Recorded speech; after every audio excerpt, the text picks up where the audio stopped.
On the class overview page, you can see the average amount that pupils in particular class groups are above or below target, displayed all on one chart.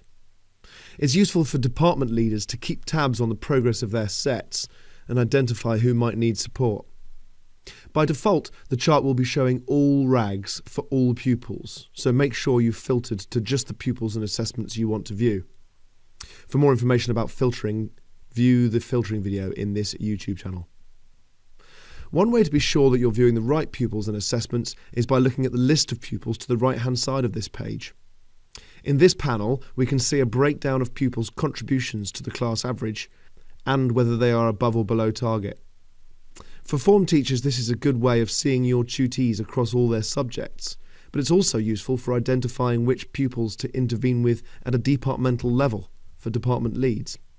Lastly, once you're looking at the right selection of classes, you can use the key group boxes in the bottom left to see how that subgroup is doing in comparison with the rest of the cohort. The average of their Doddle steps is superimposed on that class average.